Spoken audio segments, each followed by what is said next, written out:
Hello, my name is Samuel Bouchard. I'm a rising senior at Westview High School in Portland, Oregon, and I'll be presenting on dissemination deficits of One Health practices in global health research.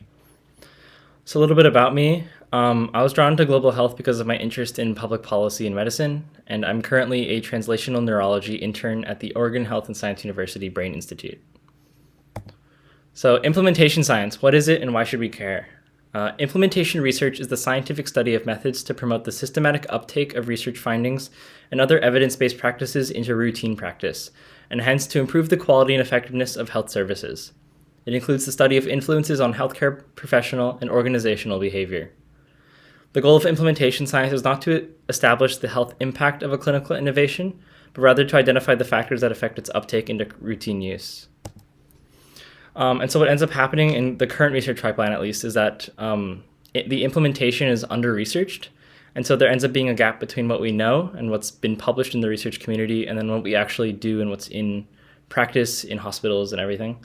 And so this implementation gap or no-do gap can often take 14 to 17 years to span in what's called the 17-year Odyssey. So from the time that priorities for research funding happens, and then when it's actually implemented into the hands of stakeholders and just in routine practice. And so some stats about implementation. 1/3 of 266 US-based public health researchers rated implementation efforts as poor. 73% spent less than 10% of their time on implementation. Half had a designated person for implementation, and 1/3 involved stakeholders in the research process. So obviously there are some deficits with how it's currently set up. All right, so what is One Health? As habitat destruction forces more and more animals into human spaces, animal diseases are spreading to humans more than ever before, ushering in the need to develop interdisciplinary strategies to combat rising zoonotic diseases. One such strategy is One Health, an approach to epidemiology that considers human health, animal health, and environmental health to be fundamentally connected. And so pictured here is bats being disturbed from their habitat in the forest and I guess interacting with the local population in the Ivory Coast. And so One Health research includes cross-disciplinary collaboration across human medicine, veterinary medicine, environmental science, and biosurveillance, which is the monitoring of animal pathogens with pandemic potential. One Health also investigates zoonotic risk factors like urbanization, domestication, and habitat destruction to create solutions to zoonotic pathogen transmission. And so this is a relatively emerging field, and so a lot of research is being developed, but not much of it is actually being implemented. So an example of the potential that One Health has, this is a picture of slash and burn agriculture, which is a common agriculture practice in developing countries. Essentially, it involves burning an area of land and using the ash from the burned vegetation as fertilizer to fertilize crops. And after harvest season, you find a new area of land, burn that down, and then rinse and repeat, keep going. And this obviously causes a lot of habitat destruction as well as releasing a lot of carbon into the atmosphere. And so what the Inga Foundation actually did was develop the Inga Alley cropping method, which involves planting Inga trees in rows following the contours of the land and planting your crops in between these rows of trees. And so the trees end up providing shade. The leaves that fall off of the trees are fertilizer and mulch. And then the trees itself can be used for firewood.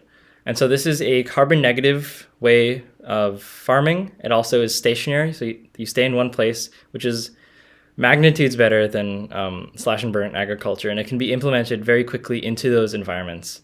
And so there are some dissemination obstacles for practices such as these. In Rwanda, they're able to establish a One Health approach because of their elaborate network of community health workers, existing rapid response teams, international academic partnerships, and relative equity between female and male health professionals. But they've had a lot of issues with fully implementing these practices, such as competition over budget, poor communication, and a need for improved technology. Australia has also faced similar obstacles with no interdisciplinary training of medical and veterinary staff in One Health principles, and just a lack of an overall governing body in each sector to break communication barriers and to communicate between these sectors so that it can become truly interdisciplinary. So a quote that I like The absence of a clear definition and subsequent vision for the future of One Health act as a barrier to interdisciplinary collaboration. And so what is the future of One Health? One Health methods and taking the One Health approach can completely revolutionize evidence-based interventions for zoonoses in developing nations. And it's pretty underutilized because of the poor implementation. Thus, a greater focus in implementation science is vital to achieve health equity for all. Here are my references. I'd like to thank my teachers at my school, and a special thank you to Dr. Ast at the Partnership for Scientific Inquiry program at the Oregon Health and Science University.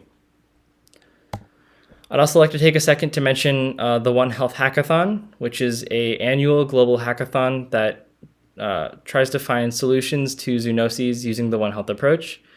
In total, we've had 500 students from 42 countries develop over 100 projects. We've also had guest speakers from Harvard, Princeton, Cornell, UC Davis, the NIH, and the Department of Homeland Security.